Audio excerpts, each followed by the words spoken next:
सिद्धेभ्यः। ॐ नमः सिद्धेभ्यः। कौनिनमुक्कारम् अर्हन्ताणमतहे विसेद्धाणम् आर्यवज्झायाणं लोयम्मिये सौसाहुणं लोयम्मिये सौसाहुणं। बोलिए अहिंसा परमो धर्म की।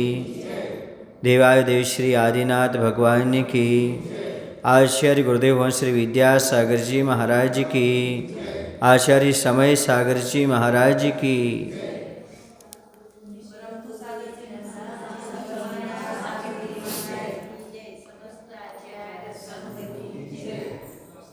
संसार में हर प्राणी दुखी है,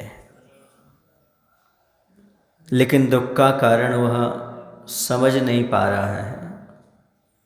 दुख किस कारण से है?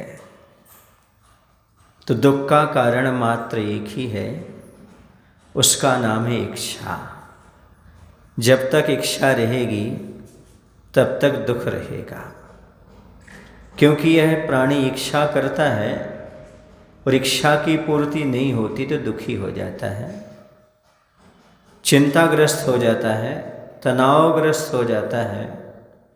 यदि इसके जीवन से इच्छा समाप्त हो जाए तो फिर सुख कहीं दूर नहीं है, सुख इसके अंदर ही है।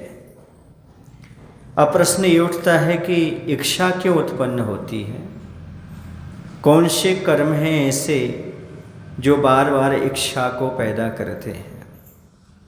तो मेरा प्रति प्रश्न रहेगा कि ये बताइएगा, समुद्र में लहरें क्यों उठती हैं?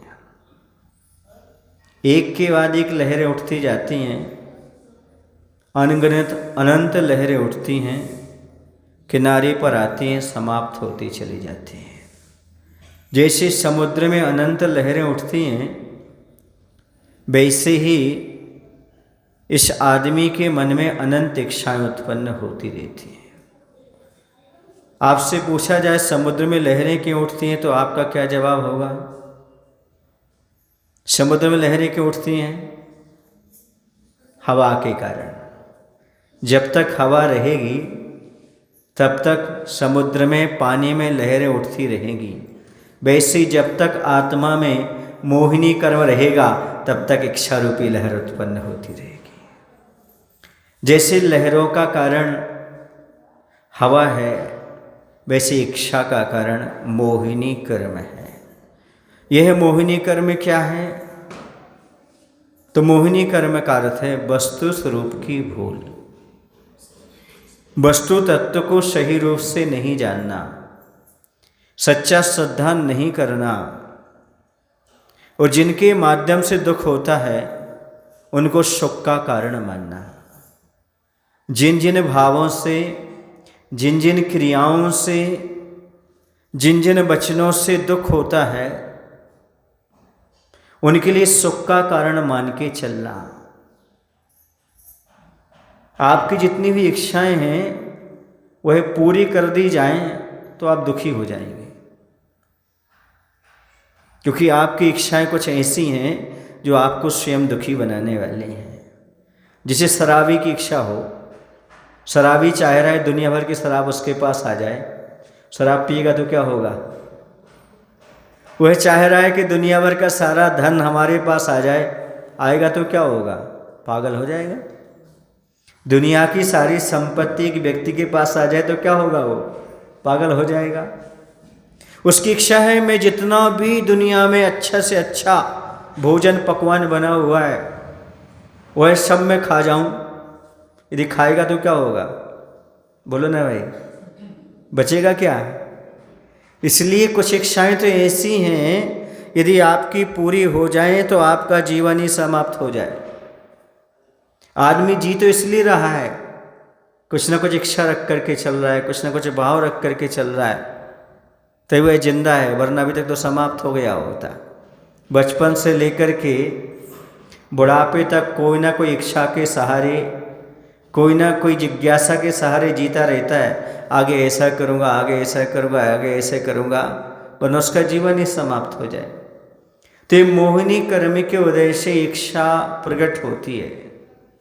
मोहिनी कर्म के समाप्त होने पर केवली भगवान का विहार तो होता है, उपदेश तो होता है, पर इच्छा पूर्वक नहीं होता।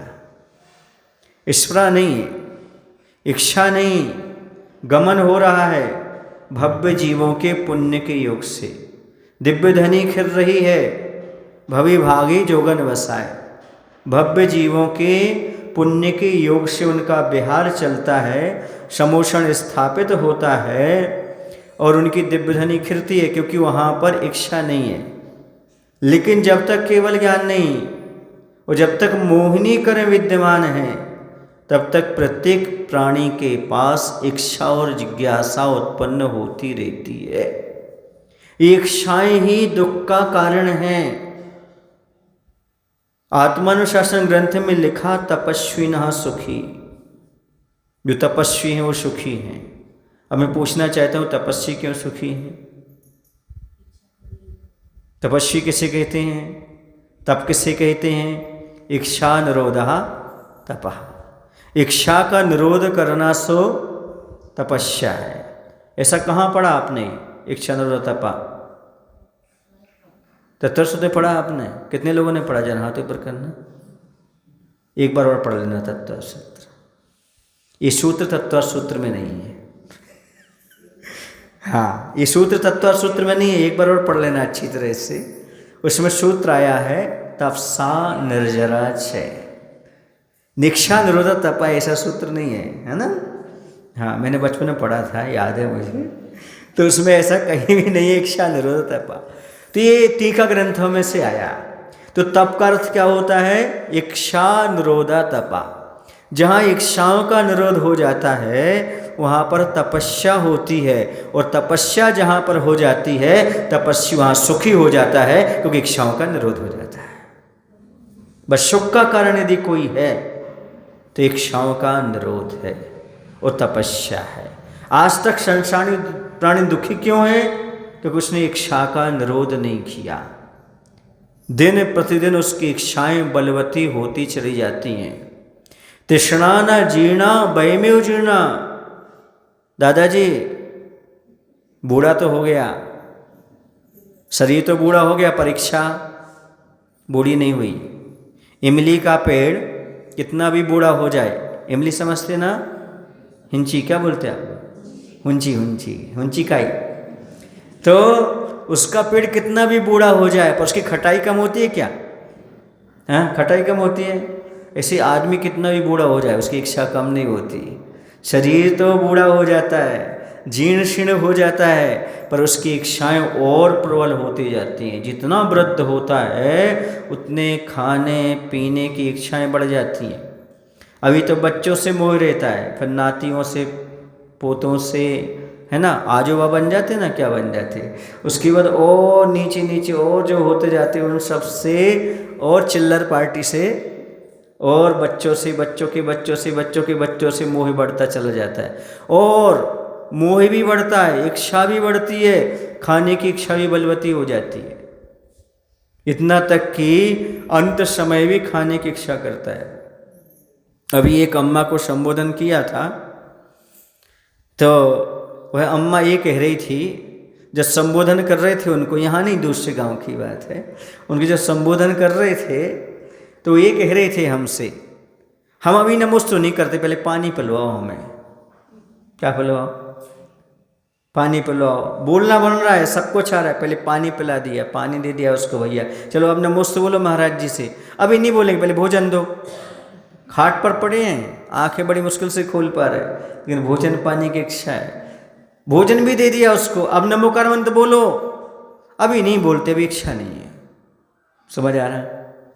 क्योंकि जीवन भर संसार की इच्छाएं की हैं, खाने पीने की इच्छाएं की हैं, तो अंत समय भी वही इच्छा उत्पन्न होती है। जो व्यक्ति जीवन में धर्म की इच्छा करता है, भक्ति की इच्छा करता है, भगवान की इच्छा करता है, आत्मकल्याण की इच्छा करता है, अंत समय समाधि के समय भी वह वही इच्छा करता है।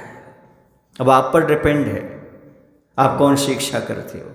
जीवन भर खाने पीने की इच्छाएं तो चल ही रही हैं, लेकिन क्या आत्म कल्याण की इच्छा जागृत हुई? कभी सोचा कि हमें भी कल्याण करना चाहिए, कि खाना पीना ही जिंदगी है, मौज उड़ाना ही जिंदगी है, पंचेंद्र की विषयों में जीवन निकालना ही जिंदगी है? क्या गंदगी में ही पूरी जिंदगी है? आपने सोचा पंचेंद्र की विषयों की गंदगी में ही सारी जिंदगी है क्या, कि भगवान की बंदगी में भी कोई जिंदगी है?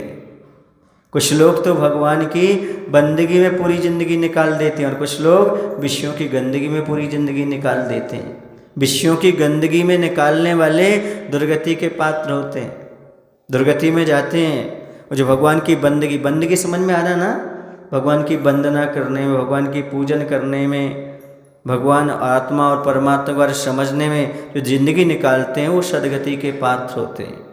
जीवन में आपका अधिकांश समय गंदगी रूपी इच्छाओं को पूर्ण करने में गया है, भगवान की बंदगी में बहुत कम समय गया है। आप 23 घंटे तो कम से कम दुनिया की इच्छाएं करते हो और 24 घंटे में 1 घंटे कभी भगवान की इच्छा कर लो, बहुत बड़ी बात है। कितना समय है मंदिर के लिए? आत्मा के लिए कितना समय है? कितना समय देते आप लोग मंदिर के लिए? आत्मा के लिए कितना समय देते हो? आधे घंटे। उस आधे घंटे में भी थोड़ा भगवान से बात कर लिया, थोड़ा सहेली से बात कर ली, थोड़े मित्र मिल गए, दूसरे मिल गए, उनसे बात कर ली। भगवान से मुलाकात कितनी होती है? यानी 23 घंटे में भी 1 घंटा आत्मा के कल्याण की इच्छा नहीं। इच्छाएं यदि हैं तो संसार को बढ़ाने वाली इच्छाएं, इच्छाएं हैं तो पंचेंद्र की विषयों वाली इच्छाएं, इच्छाएं हैं भी तो शरीर को पुष्ट करने वाली इच्छाएं हैं। ये तो बड़े सौभाग्यशाली लोग होते हैं जो सुबह से उठ करके सबसे पहले भगवान का अभिषेक पूजन करते हैं। उनकी इच्छाएं अपने आप में प्रबल हैं, प्रखर हैं, वो कल्याण के मार्ग पर चल रहे, मान के चलो। वो थोड़ा बहुत अपना कल्याण कर पाएंगे, बाकी सुबह से लेकर के शाम तक आपकी दैनिक क्रियाओं में जो इच्छाएं हैं वो सब दुख को बढ़ाने वाली इच्छाएं, इस भाव में भी सुख नहीं देने वाली और अगले भाव में भी सुख नहीं देने वाली। अच्छी बताओ, आपने जितनी अभी तक इच्छाएं की हैं उनमें आपको टेंशन मुक्ति कितने में मिली? दुख दूर कितनों में हुआ? बोलो। दुख को बढ़ाने वाली इच्छाएं हैं आपकी कि दुख को दूर करने वाली इच्छाएं हैं? दुख बढ़ाने वाली हैं। हाँ, ये भी आपको पता है। ये इच्छा कहाँ से उत्पन्न हुई कि दुख बढ़ाने वाली है? ये भी मन से ही उत्पन्न हुई है। तो ऐसी इच्छाओं को अपने पास रखो, ऐसी इच्छाएं पूर्ति करो जिनके माध्यम से आपको सुख की वृद्धि होती हो, आत्मा के कल्याण की बात होती हो। ऐसा नहीं कि दोनों इच्छा करते हुए आप रह लो, ऐसा नहीं होता। संसार की इच्छा और मोक्ष की इच्छा दोनों एक साथ नहीं चलती। संसार की क्रियाएं भी वैसे ही करना पड़ती हैं जो कि आपके लिए धर्म में बाधक ना हो, जो मोक्ष मार्ग में बाधक ना हो, तभी वह ग्रस्त कहलाता है। पुरुषार्थ सिद्धि उपाय में लिखा है, ग्रस्त वही लौकिक कार्य करता है, वही व्यवहारिक कार्य अपनाता है, वही व्यवहारिकता के साथ काम करता है जिसके माध्यम से उसके सम्यक्त आदि में दोष उत्पन्न नहीं होता। वह लौकिक कार्य भी नहीं करना चाहिए, वह व्यवहार भी नहीं निभाना चाहिए जिसमें सम्यक्त की हानि होती हो, जिसमें चारित्र्य की हानि होती हो, जिससे शावक का धर्म ध्यान हटता हो, जिससे शावक का मोक्ष मार्ग बनता ही ना हो। ऐसी क्रियाओं से भी शावक को हमेशा ऊपर उठने का प्रयास करना चाहिए। जीवन भर वह इच्छाएं करता रहता है, मुझे ये सामग्री प्राप्त हो, मुझे ये सामग्री प्राप्त हो, ये सामग्री प्राप्त हो। वो प्राप्त होने के बाद क्या सुखी हो जाता है वो? बोलो भाई। आपने मार्केट में कोई अच्छी चीज़ देखी, आपको अच्छी लगी, आप मार्केट से वो चीज़ लेकर के आ गए, आपने उसका उपयोग किया। कितने दिन तक अच्छी लगेगी वो उपयोग की हुई वस्तु? 10 दिन, 20 दिन। अब मार्केट में दूसरी चीज़ आ गई, मतलब आपकी साड़ी है, आपके वस्त्र हैं, आपको नया दिखा, आप लेकर के आ गए, कितने दिन तक अच्छे लगेंगे वो? जैसे मार्केट में दूसरी चीज़ आई तो, या बाजू वाले ने वही पहन करके निकल गया दूसरा, तो क्या होगा फिर? बोलो है आप लेकर तो ऐसा आए थे कि हमारा जैसा और किसी का होना नहीं चाहिए, लेकिन देखा कि दूसरा व्यक्ति भी वही पहने हुए है, पर बोलो आनंद आएगा क्या? तो कैसा हो जाएगा? फीका हो जाएगा। वस्तु वही है, इच्छा वही है, सब चीज़ें वही है, लेकिन वो दूसरे के पास आ गई ना, इसलिए हमारा जो सुख था, जो आनंद था, वो चिंता में परिवर्तित हो गया। जब तक चिंता में परिवर्तित नहीं हो, जब तक सामने वाले के पास नहीं था। ये कौन सा सुख है? ये सुख नहीं है, ये मान्यता है, ये धारणा है, क्योंकि आपका सुख पराधीन है, और पराधीनता में कभी सुख होता नहीं। जो सुख होता है वो कैसा होता है? स्वाधीन में सुख होता है। जहाँ जहाँ पराधीनता है, पराधीनता कहाँ है? पर का अवलंबन लेकर के जो सुख प्राप्त करेंगे वो पराधीन कहलाएगा। अब चाहे शरीर से लो, चाहे शरीर आश्रित से लो, या पंचेंद्रिय की विषयों से लो, जो भी सुख होगा ये सारा पराश्रित होगा, और जो पराश्रित सुख होगा वो चिंता का कारण होगा, दुख का कारण होगा, आकुलता का कारण होगा, और अभी तो जैसा है तो है, आगे चल करके दुर्गति का कारण बनेगा। इसलिए जितना आप जो इच्छाएं करते हो इनको समीचीन करो। महाराज कभी कभी दो इच्छाएं होती हैं। एक इच्छा होती है चलो भगवान की पूजा कर लो, एक इच्छा होती है ठंडी है रजाई के अंदर सो जाओ। एक इच्छा होती है चलो आज दान दे लो, एक इच्छा होती है अभी नहीं कल देखेंगे। एक इच्छा होती है चलो हम स्वाध्याय कर लें, अभी नहीं कल कर लेंगे, और कल कभी आता नहीं। अच्छा कार्य हमेशा टल जाता है। और जो बुरी इच्छाएं थीं, संसार को बढ़ाने वाली इच्छाएं थीं, वो सारी इच्छाएं आप तत्काल करते हो। आपको खाने की इच्छा हुई, टाइम लगाते हो। पीने की इच्छा हुई, टाइम लगाते हो। नहीं, सोने की इच्छा हुई, बोलो। मोबाइल चलाने की इच्छा हुई, टीवी देखने की इच्छा हुई, मार्केट घूमने की इच्छा हुई, ये सब जल्दी कर लेते हो आप, क्योंकि वो सरल लगती हैं आपको। और धार्मिक अनुष्ठान में आलस्य कर जाते हो। तो जितना भी दुख आपको अभी मिल रहा है ये आपकी संसार की इच्छाओं के कारण मिल रहा है। इच्छा मनुष्य माइनस इच्छाएं, मनुष्य में से इच्छाएं निकाल दो, भगवान बन जाएगा। भगवान प्लस इच्छाएं, डिजायर, गॉड प्लस डिजायर, इंसान बन जाएगा। यदि भगवान में इच्छा उत्पन्न हो गई तो वो इंसान बन गया, और इंसान से इच्छाएं निकल गई तो भगवान बन गया। यानी जिसके अंदर से इच्छा निकल गई वो सुखी हो गया, और जिसके अंदर इच्छा चली गई वो दुखी हो गया। इच्छा दुख का मूल है। यदि कहीं दुख का मूल संसार में है तो इच्छा ही है, और इच्छा के बल पर ही कर्म का बंध होता है, और कर्म का बंध आश्रय ही दुख का कारण हुआ करता है। बिना इच्छा के कर्म का बंध नहीं होता, बिना स्पृहा के कर्म का बंध नहीं होता। यहाँ अरहंत भगवान भी रहते हैं, लेकिन अरहंत भगवान को नहीं होता कर्म का बंध, क्योंकि इच्छा नहीं होती। कर्म वर्गणाएं यहाँ भी घूमती रहती हैं। सिद्ध भगवान के पास भी कर्म वर्गणाएं वहाँ आसपास घूमती रहती हैं, पर उन्हें कुछ नहीं कर सकती, क्योंकि इच्छा नहीं है। और आपने इच्छा प्रकट की और कर्म का बंध आए बिना रह नहीं सकता। आप कोई ही वस्तु को देखोगे तो वस्तु को देखते ही या तो आपको लगेगा ये अच्छा है या बुरा है। तीसरी परिकल्पना आपके पास नहीं है, आप मध्यस्थ नहीं हो सकते। किसी भी व्यक्ति को देखोगे, किसी वस्तु को देखोगे तो आपके अंदर दो इच्छाएं होंगी, उसे ग्रहण करने की या उसे छोड़ने की, उसे अच्छे रूप में स्वीकार करने की या बुरे रूप में स्वीकार करने की। जो आपने अच्छे रूप में स्वीकार की इसका क्या नाम है? इसका नाम राग है। और जहाँ बुरे के रूप में स्वीकार की, इसका नाम द्वेष है। और बंध का कारण क्या है? राग द्वेष है। और बंध क्या है? आश्रव दुख कार्य घनेरे, बुद्धिवंत तेने नेवेरे। वही आश्रव जो है वह कर्म बंध का कारण है, उसी से कर्म का बंध होता है और वही तुम्हें दुख देने वाला है, और कोई दुख देने वाला नहीं। अच्छा ये बताओ, आपको दिन में कितनी इच्छाएं उत्पन्न होती होंगी? गिनती है क्या? हाँ?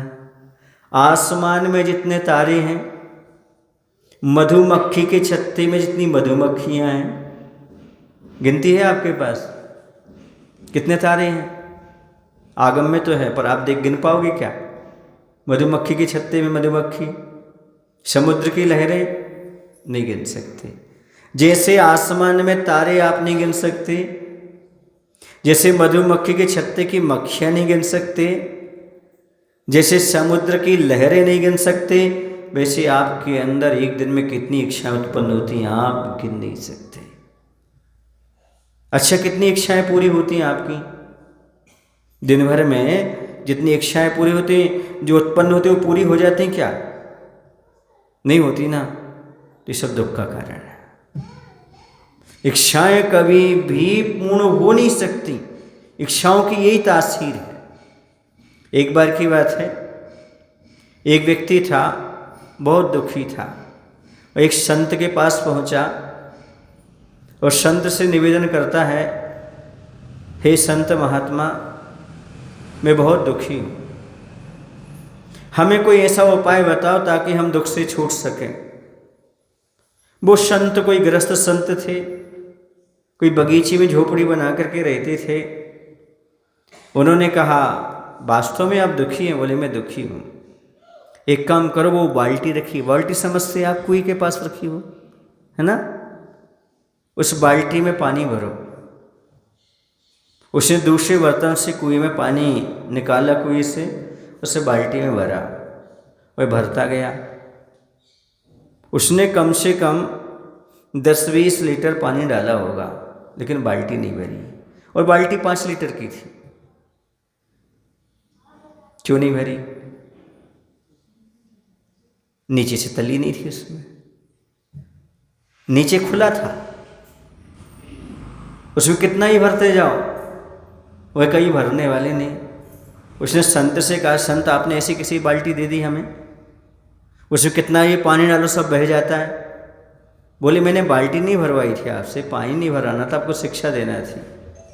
जैसे बाल्टी में नीचे से वो है, तलहा नहीं है, पेंदी नहीं है, कितना ही पानी डालो बह जाएगा, वैसी दुनिया में इच्छाओं की तासीर यही है, इच्छाएं कभी पूर्ण होने वाली नहीं है। तो कितनी भी इच्छा पैदा कर लो अंदर, कभी पूर्ण होने वाली नहीं है। जैसे वह बाल्टी कभी नहीं भरी जा सकती, ऐसे ही इच्छा कभी आपकी पूर्ण नहीं हो सकती। और संसार में दुख का कारण क्या है? इच्छाएं। पेंदी लगाओ ना नीचे, कुछ तो इच्छाओं का लिमिट बनाओ।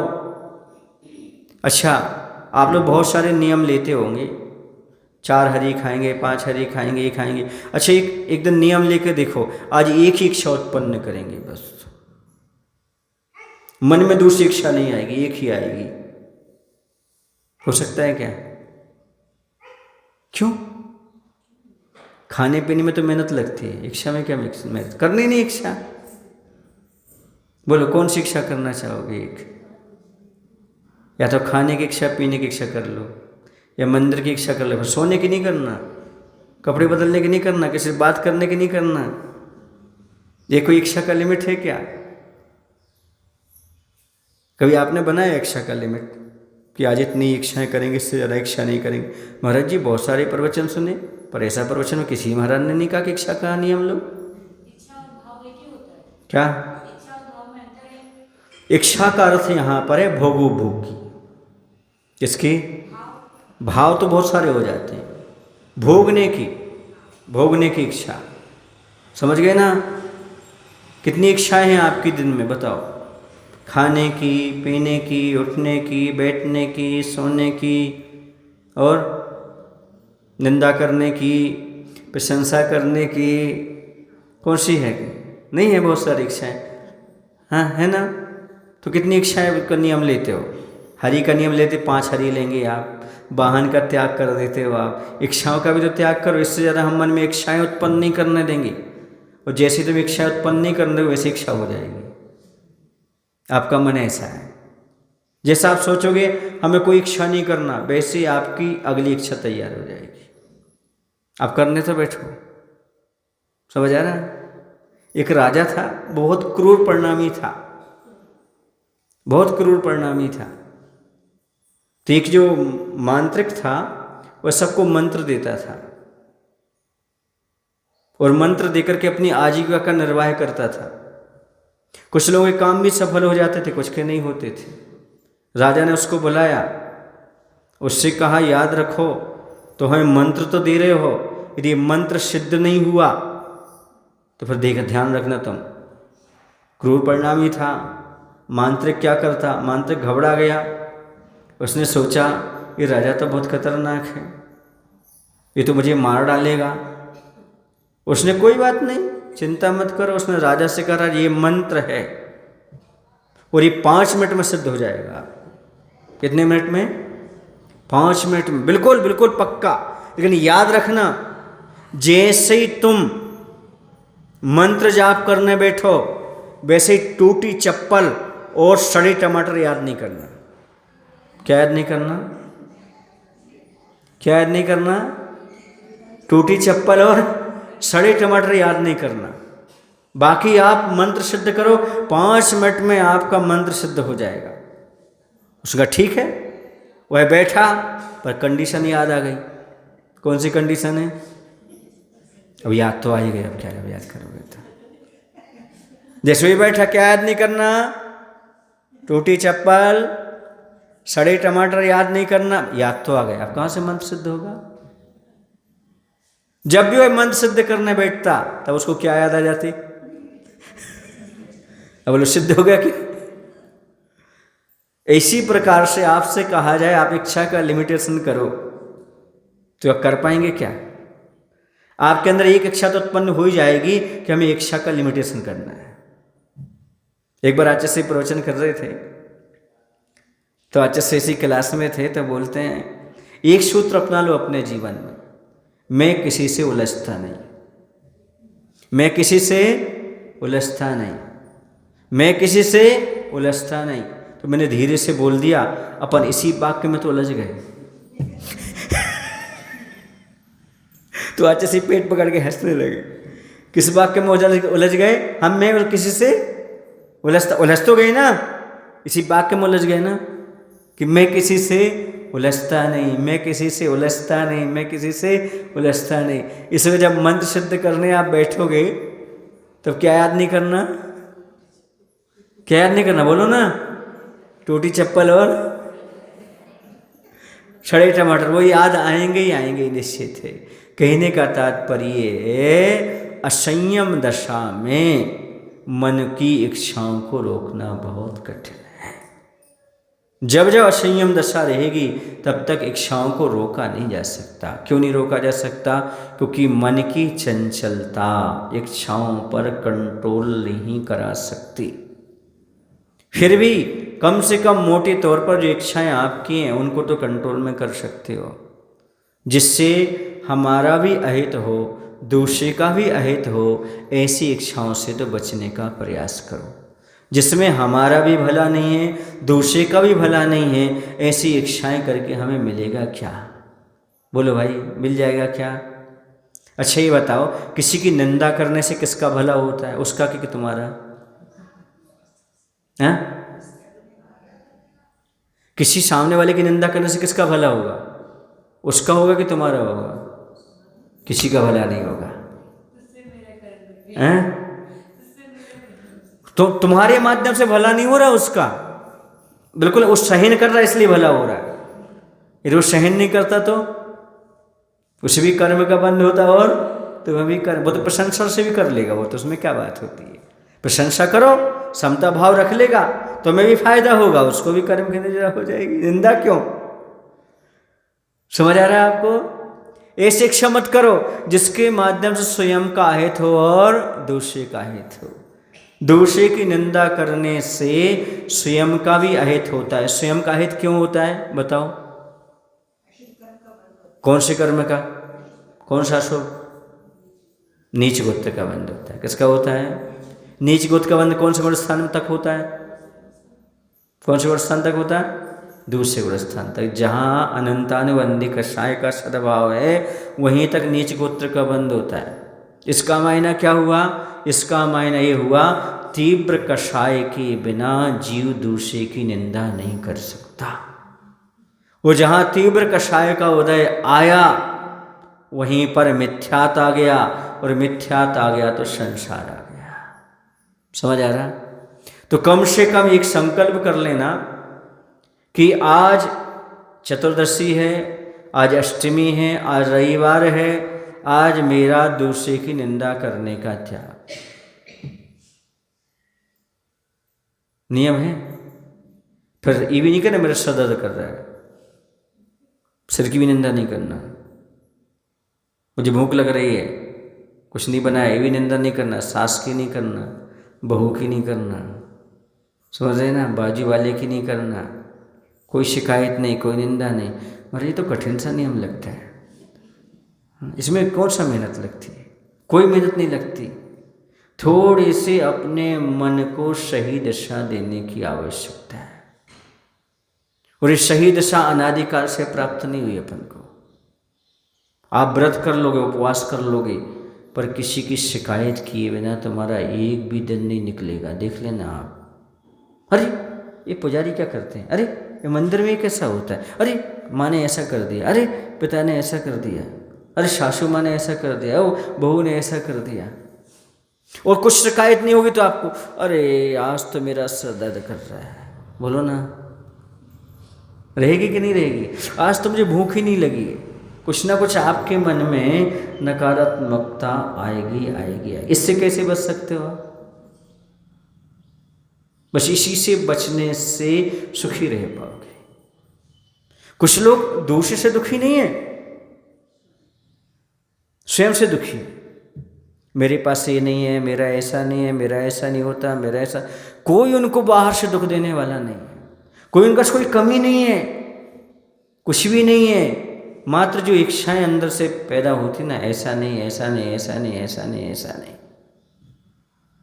कुछ लोगों को शिकायत रहती है, भगवान मुझे बहुत कम मिला है, दुनिया को बहुत मिला है, मुझे बहुत कम मिला है।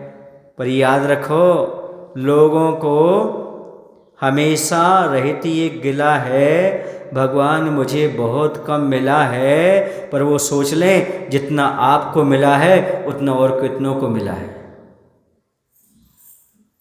ताली बजाना नहीं आता आप लोगों को? बताओ कितना आपको पर्याप्त मिला है कि नहीं मिला है? कितने लोगों को कम मिला है जरा बताना। कितने लोगों को कम मिला है? पर्याप्त है ना? 2 हाथ हैं आपके पास, 1 मुख है, 2 आंखें हैं। बोलो ना भाई, खाने पीने की व्यवस्था है ना? फिर ऐसे उदास क्यों हो, ऐसे दुखी क्यों हो? क्योंकि अंदर बहुत सारी इच्छाएं हैं, वस्तु बहुत है, समय बहुत है, सब चीज़ें अच्छी हैं, लेकिन इनके पीछे हमारी इच्छाएं बहुत बलवती हैं। जितना मिलता है उतने आगे की इच्छा और होने लगती। ये मिल जाए, ये मिल जाए, ये प्राप्त हो जाए, ये प्राप्त हो जाए, है ना दादाजी? दादाजी, हाँ। ये इच्छाएं क्या होती हैं? इच्छाएं ऐसी होती हैं कि जब शादी नहीं हुई थी ना, तब शादी की इच्छा थी, शादी हो जाएगी, खूब सुखी रहूँगा, खूब सुखी रहूँगा। शादी हो गई, 4 दिना की चांदनी, फिर अंधियारी रात। अब बच्चे हो जाएंगे तब सुखी रहेंगे। बोलो ना दादी, बच्चे हो गए, अब बच्चे बड़े हो जाएंगे तब सुखी रहूँगा। बच्चे बड़े हो गए, उनकी भी शादी हो गई, सुखी हो? नहीं। जब सुखी नहीं हो तो इच्छाएं क्यों बढ़ाते जा रहे हो? अब सब इच्छाओं को रोक दो। अब इच्छाएं जो हो रहा है देखते जाओ और छोड़ दो, भगवान की इच्छा पर, प्रकृति की मर्जी पर जो जैसा परिणमन हो रहा है होने दो। शांति से राग द्वेष से रहित होकर के बैठ जाओ। बस महाराज वही तो नहीं बनता, बाकी सब बनता है। राग द्वेष से रहित होकर के शांति से बैठना नहीं बनता, और राग द्वेष से रहित होकर शांति से बैठ जाओ, उसी में सुख है। जितनी आकुलता करोगे कुछ नहीं होने वाला, और 60 के बाद कितनी भी आकुलता कर लो कुछ भी नहीं होता, कोई नहीं सुनता 60 के बाद। 60 वर्ष के बाद दादाजी कोई नहीं सुनता, ना बेटा सुनता है, ना नाती सुनता है, ना कोई सुनने वाला नहीं है, क्योंकि हो गई उम्र। अब आप सबकी सुनो। अब आपकी उम्र किसकी हो गई? सुनने की हो गई। जो भी जो कुछ सुनाता जाए तो सुनते जाओ, बस इसी में सुख है। अब कोई तुम्हारी सुनने वाला तो है ही नहीं। ये मात्र 60 की उम्र की नहीं है, ये हमेशा की है। आदि मान रखा है हमारा, सुन रहा है, कर रहा है, कोई सुनने वाला नहीं। यदि आपका पुण्य का उदय तो सुनवाई है, और पाप का उदय तो कोई सुनने वाला नहीं है। इसलिए सबसे बड़ी चीज़ है अपने जीवन में इच्छाओं पर कंट्रोल रखो। खाने के रूप में, पीने के रूप में, बोलने के रूप में जो जो इच्छाएं हैं वो आपको दुखी बना रही हैं, थोड़ा उनको कम करो। समझ रहे हैं? कमाने की इच्छा, यहाँ पर कम लोग क्यों हैं? कमा रहे हैं। वो दुकान पर, खेत पे कमा रहे हैं, इसलिए मंदिर में कम आ रहे हैं। यदि वहाँ पर कमा नहीं रहे होते तो यहाँ ज़्यादा आ जाते। समझ रहे? इच्छाएँ तो हैं ही। इच्छाएँ ना होती तो अभी तक तो पूरा पांडाल भरा होता। इतनी कमी क्यों है? क्योंकि अभी उनके लिए और इच्छा बलवती है। पुण्य कमाने की इच्छा नहीं है, पैसा कमाने की इच्छा है, विषय भोगों की इच्छा है, आत्मकल्याण की इच्छा नहीं है। इसलिए सुखी होना चाहते हो तो बता देना अपने घर में, महाराज ने बताया है। थोड़ा इच्छा पर कंट्रोल रखो, धार्मिक इच्छाओं को अपनाने का प्रयास करो। बोले महावीर भगवान की जय। आचार्य गुरुदेव भगवान श्री विद्यासागर जी महाराज की जय। एलारो कई जोड़ी से, हे प्रभु हम सभी को इतनी शक्ति, इतनी बुद्धि देने की कृपा करो, ताकि हम जिसके माध्यम से स्वयं का, दूसरों का अहित होता हो, ऐसी इच्छाओं का त्याग कर सकें। नमो शिवाय।